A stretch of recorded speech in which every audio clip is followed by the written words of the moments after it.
Welcome to the Northern Kentucky Spotlight. If you may notice, you're probably not seeing me right now. We had a little issue with the camera, but it's a podcast first, so we can still go with just the audio. So today we are here. I'm back again with Dawn Denham. Again. She I said I wasn't herself coming last back. week, and now she's back. I'm back. The Hi, Director everybody. of Leadership Northern Kentucky. Dawn Denham. Sorry. We'd like to thank our title sponsor, CVG, and as well as our studio sponsor, L&N Federal Credit Union. Yes, so we have some great guests lined up for you all today. Hopefully we'll get to where you can actually see all of us. But we have Mark Jeffries from Mobile Agent Now. Everybody knows the love-hate relationship that companies have with online reviews. So we're going to get some great tips from him on that. And then for the Week in Review, Jack Graham with Key Benefit Administrators is going to talk with us about Elite Health, which is a healthcare program through the Chamber. And then we have two guests joining us from Turner Construction today, David Opalka and Kristen Smitherman-Voltaire. So we're going to talk about corporate citizenship with them, which is so important in today's day and age. Yes, and before we get started, we're going to get a little word from our sponsor, L&N Federal Credit Union. Sometimes life is hectic. Choosing a mortgage lender shouldn't be. The L&N 5-5 Mortgage offers competitive rates, no PMI, and up to 100% financing. That's a mortgage that comes with peace of mind. Whether you're purchasing a new home or refinancing, you'll feel right at home with L&N. We're local, trusted, and we'll be here for you even after your closing. Call 800-292-2905 and get started on your 5-5 mortgage. L&N Federal Credit Union. Welcome home.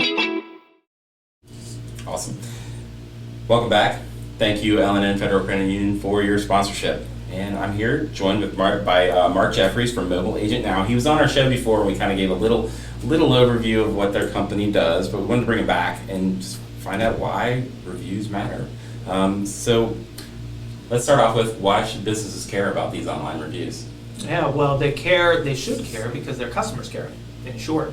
Like, think about your own behavior. You go on Amazon, you read reviews, and the data proves it out. 92% of all people read reviews. 68% of purchases are influenced by them. The other thing is, it's a deselector for a lot of small businesses in the area. So if you think about, you go on and you want to find the address for a restaurant or medical practice or something, what do? You Google. What's the first thing you see? Not only the address, but the Google review. So if it has a 2-star or 1-star or even a 3, you may question it. Looking elsewhere, right? Exactly. Yeah. So whether you like it or not, people are looking at it. I'm very guilty of that. I always check the reviews. I am too. I have to admit, before I buy anything on a website, I always check the reviews. It's such an important thing right now. But businesses, it's not always a bad thing, right? Like, they can leverage it for good. Can we talk a little bit about how they can leverage those online reviews to actually help bring business to them? Yeah, a couple ways. One is to engage, first monitor them, read them, which is step number one.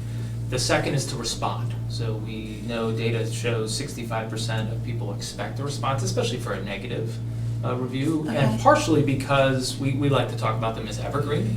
Because the thing about a Google review or Yelp or TripAdvisor, there are reviews on there from 5 years ago. Right, So never goes away. Exactly. Even if somebody types a review and 3-4 years ago you never responded, you never addressed it, then people might deselect you. So that's the first thing: read them, respond to them, and then the last one is generate new reviews. So a lot of new customers are looking for not 5-year-old reviews, but are people leaving current reviews, and what is their current experience? So that's the other tip. So it's okay to actually, ask, hey, if you liked your experience, I'd love for you to give us a great review. Sure. Right? Exactly. So if they do everything right, what's the result there? How effective is this? Yeah, so a couple things. So there's 2 real impacts. One is on sales. That sounds lofty, but we do know there are multiple data points to show the impact on sales, not just now, but in the future. Because of especially for Google reviews, the search factor, right? So that's one. I mean, a lot of people use them in marketing. So think about, hey, so-and-so, whether on Facebook or, you can live stream reviews from from one of the review sites back onto your Facebook posts or something. Right. So you can use it in marketing, and we know that it drives customer loyalty too. So there are multiple ways to leverage them. Yeah. So, if like small business owner, they've got a million things going on. They're worried about their taxes. They're worried about their payroll. They're worried about getting people to pay, like getting people to do all this stuff. How do they make time to monitor all these different, you could go Google, Facebook, if you're a retailer, it's everywhere. How do they manage them? Yeah. So what you don't want to do, which is, first, you don't want to ignore. Second, you don't want to go peck all over because, who knows if there's a new review or not. So there are a number of business solutions, ours among them, but that offer the ability, they aggregate all of the reviews in one place. So we have a one-tap response, for example, where you can aggregate all of those reviews in one spot, and then you get an email notification that, hey, you have, and if you want to be notified of all, that's great. If you only been notified of 1 or 2 stars, and then you can go in and respond right away. Wow. That's the best way to do it. So it's really hands off, and I encourage people to look for really cost-effective solutions. You don't have to spend a lot of money. It's literally probably less than a couple $100 or even $100 depending on the size of the business a month. Right. Which is really nominal if you think about the return on that investment for multiple future potential customers. Yeah, or that impact that a negative review could just have on your business in general, right? I'm sure you'd save that easily. Wow. Exactly. Fascinating. And the related to that point is its impact on search. So 13% of the Google algorithm is actually made up of review signals. And then if you think about local search, you have what's called the Google 3-pack, right? So if you search for, hey, Mexican food, Covington or something, you have 3 ones that come up, and that's impacted by reviews. So Okay. you want to be in that Google didn't know 3-pack, that. you want to be in the top of the search ranking, because people will not even click on you and look for you otherwise. So that's the other reason. So they're super important. The moral, that's why Widely reviews important. matter. Yeah, absolutely. Okay, so Mark, I love this month at the Chamber because our focus is on leadership, which is my role here, as we talked about a few minutes ago when we met. So we're asking the same question of all of our guests on the podcast this month. What is the best leadership advice that you've ever been given? Yeah, mine is a quote that actually it turns out was somebody who lived in the greater Cincinnati area, which is, if it is to be, it is up to me. So it's this sense, I firmly believe, of personal leadership. So leadership is about taking personal responsibility. It's not about, somebody else is going to do it. And so if you take that sense of ownership, then it impacts your outlook as well as your impact as well as a leader. So that one always inspired me, to initiate. Hey, see the problem? There's no reason that it has to be that way. It was just created that way by somebody. Right. And why not? If it is to be, it is up to me. That's great advice. I love that. Very cool. Thank you for joining us today. It was great having you on again. Real quick before we go to this break, for anyone out there that joined us late and sees that we are frozen in place, the video is experiencing some difficulties, so we decided to run with just the audio. But we'll be right back. We're going to hear a little quick message from CVG. CVG Airport is the lowest fare airport in the tri-state region with 54 nonstop flights and direct international service to 7 destinations, including Paris, France, and now home to both DHL's and Amazon's global cargo hubs. The airport is furthering its position as leader in aviation and is deeply committed to being an economic driver for the community. You can learn more and start your next adventure at cvgairport.com. And welcome back. Again, for those of you who are joining us late, the video is not working, audio is still crystal clear. We are, in fact, a podcast, so that's all that really matters. Starting off this week's Week in Review, we have a special guest with us today, Jack Graham, VP of New Business Development from Key Benefit Administrations Incorporated, and he and their company helps us with the chamber program that we have here that's a solution for healthcare for some of those larger companies, and it is called the Elite Health. I'm sure you've heard Brent Cooper. If you've been around the chamber, you've probably heard Brent Cooper talk about this program.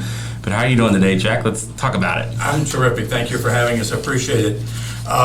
Elite Health, just a point of mention, we actually go down as low as 2 when it comes to group size and can go up to as large as we need to. So Elite Health really is a collaboration, if you will, between the local businesses here in the Cincinnati area, as well as the healthcare providers in the community of facilities. So what we're trying to do is involve everybody who has skin in the game, if you will, towards bringing the claim dollars down for an employer in order to control cost and make it such that it's provable, that you can actually prove how you've done it, and it's sustainable. Because so many times in today's healthcare world, you'll see someone get their rates, and the first thing they do is they say, "Oh my gosh, I've gotten a 25% rate increase. What's the world coming to?" What do I do now, right?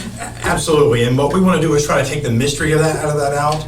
Our goal is to be transparent with the bills as well as the actual care itself. We want everybody to be involved in the health care, because if we don't get them involved, clearly larger issues are in the back scenes waiting to come to fruition. So that's what Elite Health is meant to do for the community.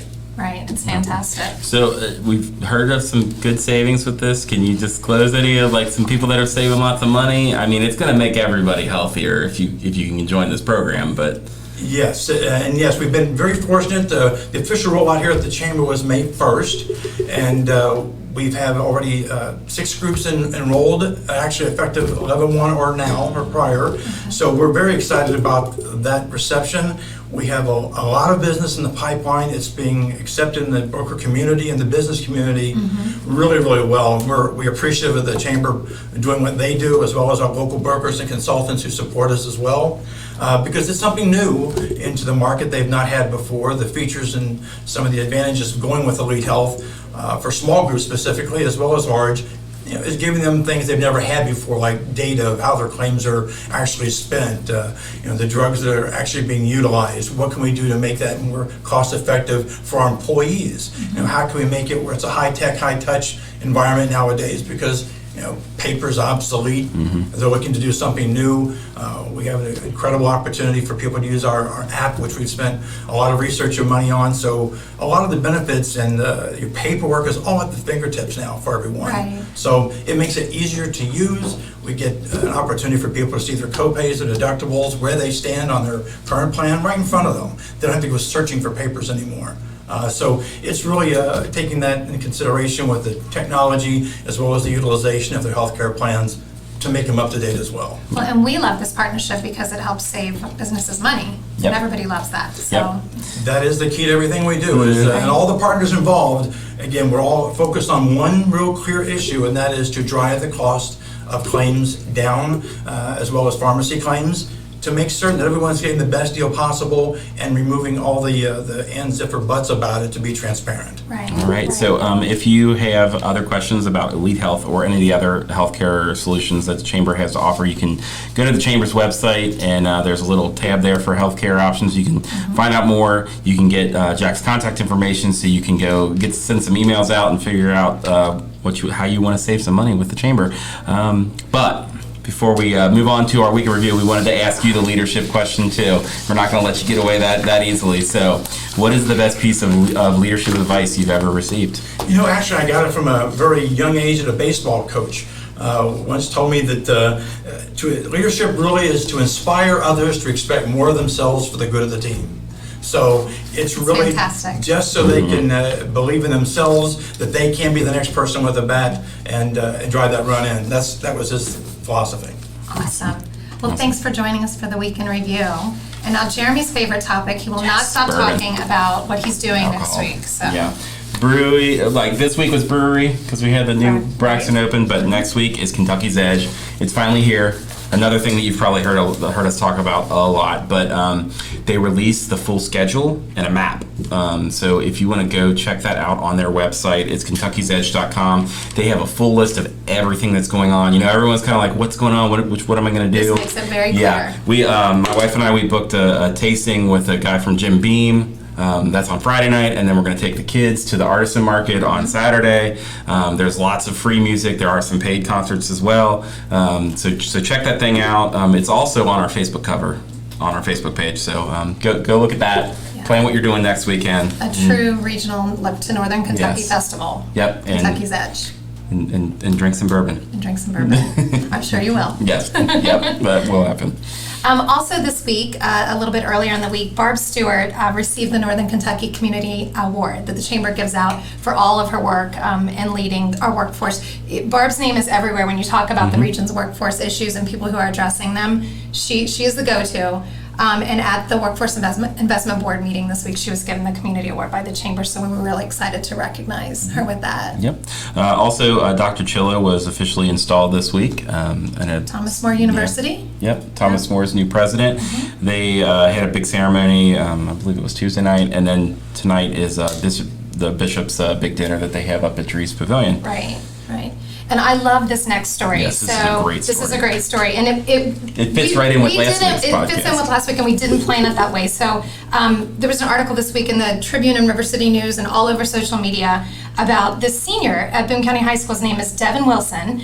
He's a student at Boone County, and he also is in the Introduction to Skilled Trades program there at the Ensweiler Building Institute, which Dr. Vicki Burling was here last week and talked about that. So what happened was, full circle completely for us and for Devin, so he interned at Riegler Blacktop. And then they've already offered him a job on the weekends and a full-time job after he graduates, because he came in, apparently this is just one really super curious kid with a great work ethic, and so he has a job lined up for him after he graduates. So that was a really cool story. Very awesome. We've been talking about this week. Also, we heard from the Horizon Community Fund's newest giving circle, the 410 is what it's called. They announced their first round of grants. There's going to be $10,000 in funding to be awarded in December, and the application portal will open October 1st. So if you want to get some of those grant dollars, go fill out that application. For sure. And so if you haven't noticed, it's the year of Jude Heeman, Mayor Jude Heeman from Furlong. He's just having a rock star year. He is an LNK alumni, so I've got to get a plug in for the program. He graduated from LNK in 2013. And so we back in August recognized Jude as a leader of distinction, as an alumni leader of distinction. So that was really cool. And then he actually just was honored as the elected official of the year by the Kentucky League of Cities. And my favorite thing about this story is that all the ribbon cuttings yesterday, and we're going to talk about those in a minute, in Fort Mitchell, there's Jude, right? Hey, Jude. And then he's at the League of Cities, like with the announcement, and then he's coaching soccer. Yeah. For his child's team. Yep. It's just a great story. He's such an awesome guy. He was worried about getting the picture taken. Like, I gotta go to soccer. I gotta go to soccer. Yeah. He's a great guy, and he always helps with graduation for LNK too. So we are quickly running out of time to register to vote in Kentucky. So October 7th is the deadline, so you can vote on November 5th. So we want to encourage everybody, if you're not registered, to go out and register to get to vote. You can do everything online. There's no excuse to not do this. Allison London Grimes, her office released some statistics on the new GoVoteKentucky.com site. So it's GoVoteKentucky.com. It had 1.2 million visitors to it, with 200,000 who updated their registration, and almost 80,000 who registered for the first time. So those are some good numbers. You know, we're notoriously bad for having low voter turnout up here in Northern Kentucky, so we just want to encourage everybody to do your civic duty, vote, make sure you're registered. You've got a week to do it, so get it done. As a region, we have to step up our game in this if we want for our voice to be heard. You know, if you want your opinion to matter, you need to vote, so make sure you register. All right, on to those ribbon cuttings you were talking about. We had 4 ribbon cuttings this week. This is awesome. It's a great sign of the times that the economy is doing well. But the first ribbon cutting was in Florence. It was Tuesday, and it was Malone Staffing. They already had another office in Florence, but they opened this new office. It's at the corner of 42 and Hopeful Church Road. They help people find jobs out there and some of that industrial work. So if you're looking for a job, check them out. Right. And then, as Dawn mentioned, we had 3 ribbon cuttings in Fort Mitchell.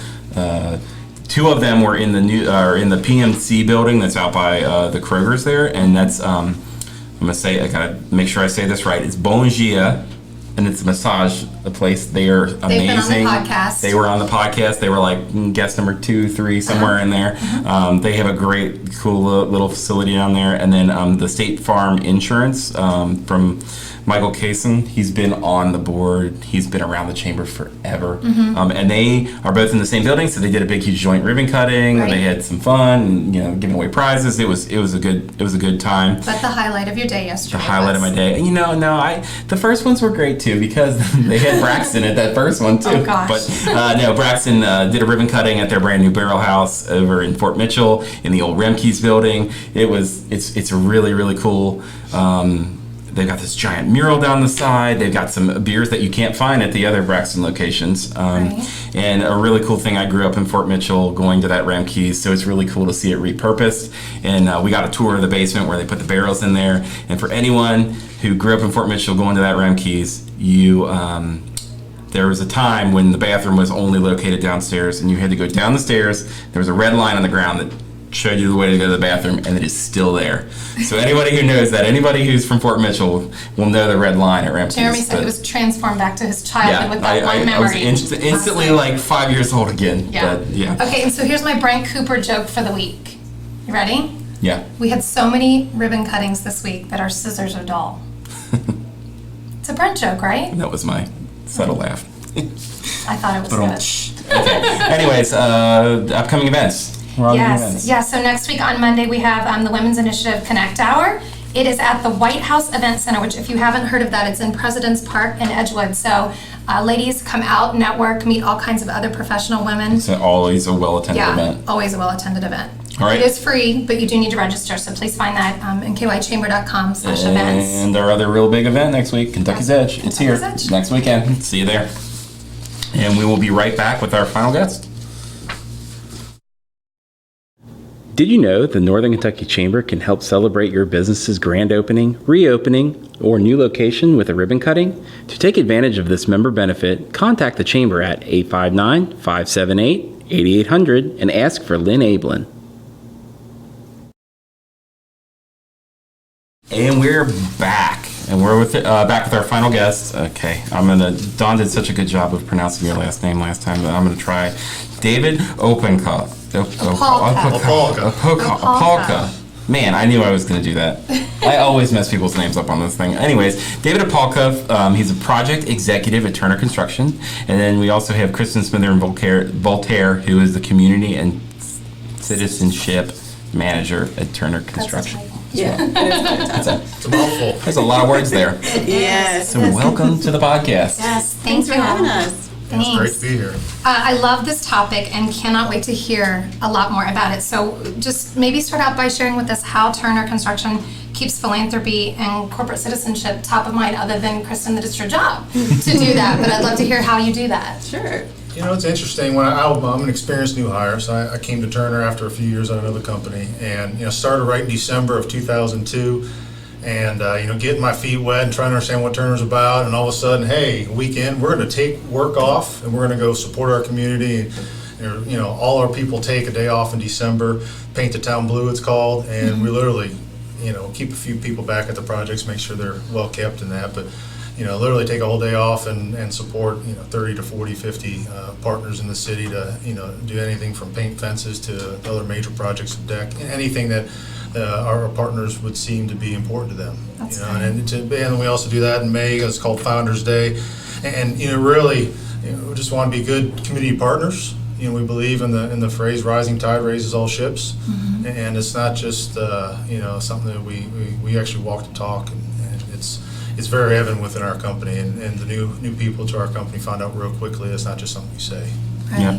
Well, and that kind of brings us to Kristen's title, Community and Citizenship Manager. So tell us about that role. How does this support the mission? I mean, it sounds like it's pretty much what you do. So Sure. Well, first I'll start by saying that community and citizenship is a pretty new role to our office here in Cincinnati, although it has been implemented kind of broadly across the country at our other Turner offices.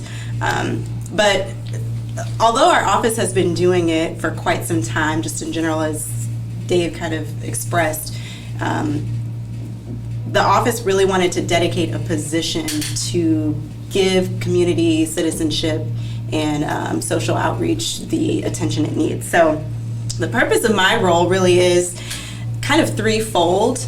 It's about managing our outreach and our service, our community engagement, and our volunteer efforts. And then it's also about engaging with schools and employment agencies to help generate some interest in construction-related careers. And then the third piece, which is pretty big, is connecting with underrepresented businesses, which we call UBE. So that's women-owned businesses, minority-owned businesses, veterans, small businesses, LGBTQ owned businesses, to hopefully increase the number of contracts that they're receiving. So overall, I kind of enact the mission by ensuring that we're giving back in meaningful and inclusive ways. Just keeps us all organized. Right. It's a lot of boots on the ground, but Yeah. it's so much fun. It's fun work. That is awesome. So it's interesting because with a company like Turner, right, you have people who are in offices like we're in today here at the Chamber, and out on projects out in the field. So how do you ensure that that's just kind of like part of the company culture, right, for everybody? It takes a lot of effort, you know. Right. But the good part about it is the people that we hire, it's important to them. And that's, you know, we always look for talent in a lot of the engineering pieces and a lot of the things that help us build projects, right? We're a construction company. But, you know, as far as being part of the community, we find that our teams are developed with people of that same mindset. You know, ultimately, we want to be good partners with all our clients and vendors and owners and treat them just like we want to be treated. And we find that we have a lot of common missions. And shame on us if we wouldn't be able to use our platform that we have within all the cities we work in, especially here in the Cincinnati, Northern Kentucky area, to be able to utilize that platform for the greater good. Because a lot of times the partners we have, you know, for instance, on the St. Elizabeth Cancer Center project, you know, there's over 70 to 80 other companies there, and we find that they have a lot of, you know, similar goals, but sometimes they just can't find ways to enact it, right? So we're that common thread between the owner and a lot of these other companies to be able to say, hey, yeah, we want to support that same mission. Yeah. So speaking of the St. Elizabeth Cancer Center, give us some examples of some of these projects. I mean, we can maybe elaborate a little bit more on St. Sure. Elizabeth, how you kind of weave that thread, if you will. It's such an awesome project, and you know, I actually live in Lexington, Kentucky. Do a lot of work for the University of Kentucky.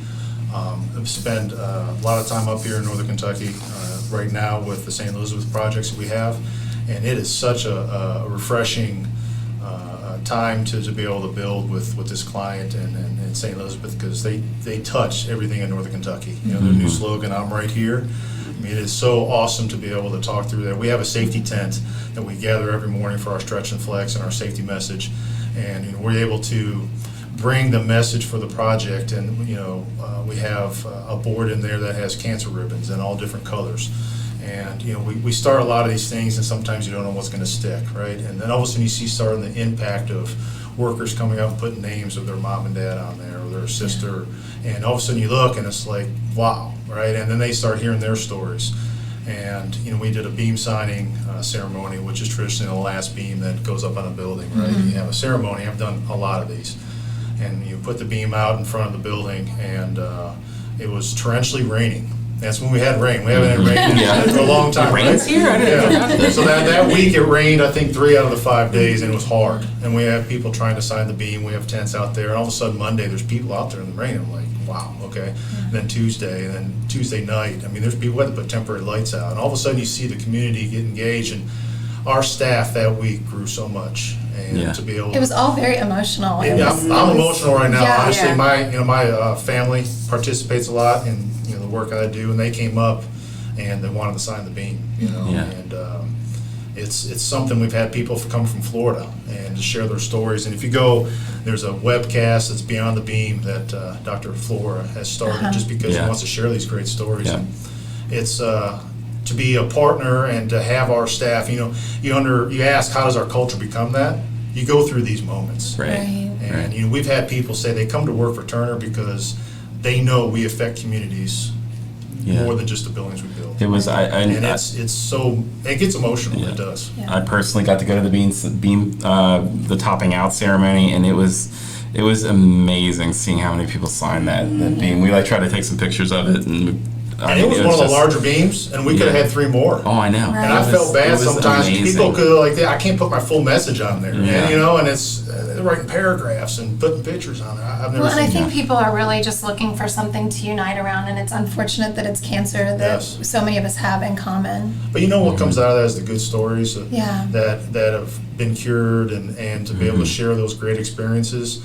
And just to think what this new cancer center is going to be doing for our community up in Northern Kentucky to just so much research and cure is going to come out of this new facility, and it's going to be fantastic when those doors open. Yeah. Yep. David, I don't know if you know this, but world's biggest FCC fan Oh, is sitting yeah. right here. Okay. So I know Okay. Jeremy cannot wait to talk with you all about a Yeah, Is that project. verified? How does that verify? I don't know if you can technically verify it. Maybe in Northern Kentucky, but anywho, you're not getting out of here without me asking about the stadium. Top 5. But- Fair, that's fair. Yeah. So, and I'll try to relate it back to kind of what we're talking today. How is Turner keeping the local community engaged in that project? I know there's lots of all kinds of Stuff. Yeah, Stuff. There's lots of stuff. There's lots of activity happening around that project, right? Yes. So first, I just want to recognize the hard work that really went into developing the historic, really, community benefits agreement, right, between the West End Community Council, the Port,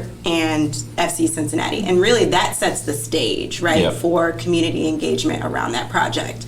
And what I appreciated about that was when I read through the entire agreement, it's very expansive, right? Like, it goes beyond just soccer.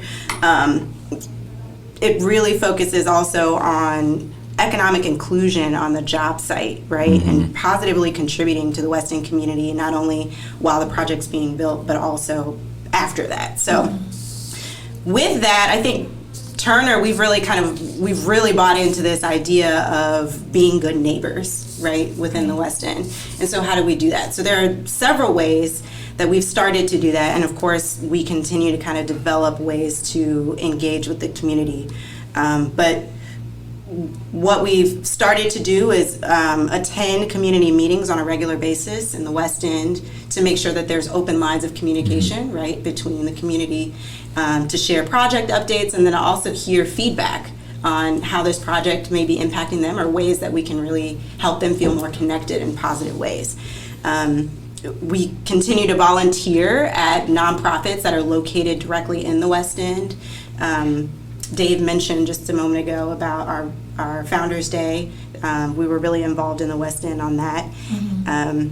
One of the things I'm especially proud of is the first source hiring program that came out of this community benefits agreement, right? So the purpose is really to connect individuals, especially those who are historically marginalized, and focusing on folks in the West End and also beyond, but really connecting those folks to construction-related jobs, and we want them to become self-sustaining careers, right? Yep. So we have an awesome partner in the CityLink Center. They're located in the West End. They've really kind of taken this and run with it.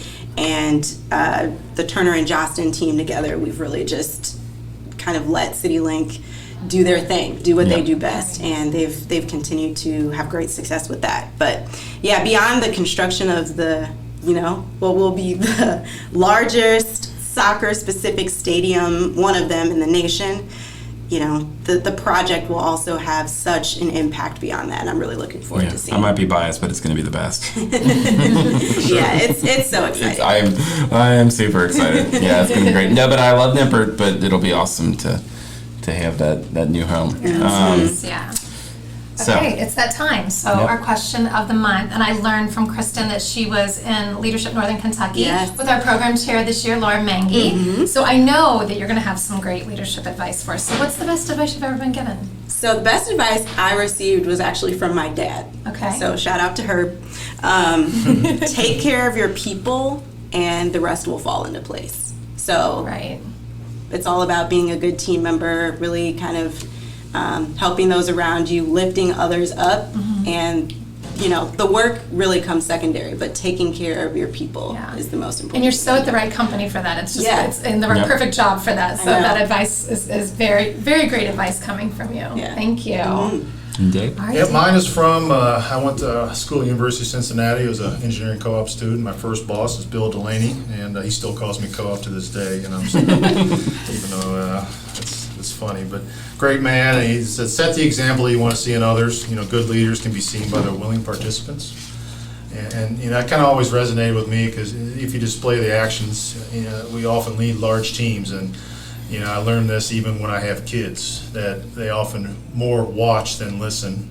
And Absolutely. it becomes pretty powerful when your actions can help carry your team. And I think it's been very effective during my career.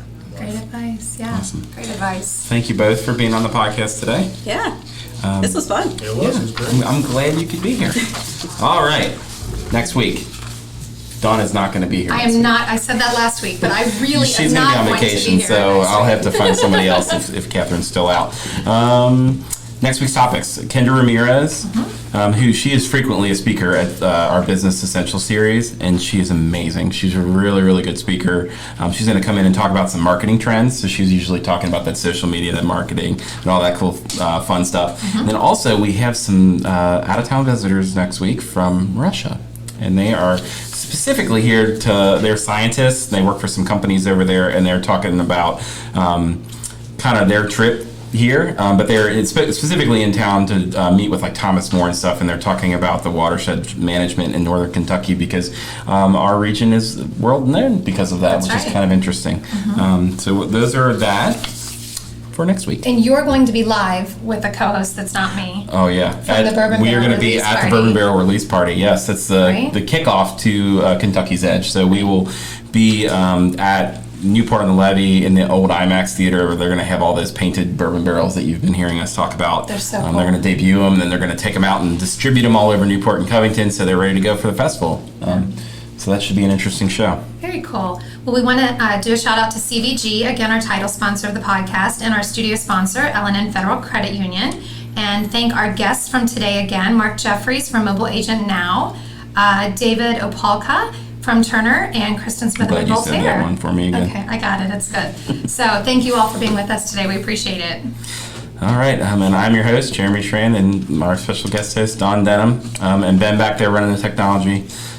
So just want to remind you to subscribe on your favorite podcast network, YouTube or Vimeo. You can like us on Facebook, and make sure you share your this podcast out with all your friends or anyone who's interested in our region. And speaking of our region, today is a very bittersweet day. A true legend is retiring, and I just wanted to say thank you, Marty, for always being the soundtrack to our summers. You will be missed. Yes, you will. And Ben, thanks for leaving the game to come back to the podcast with us. See you next week.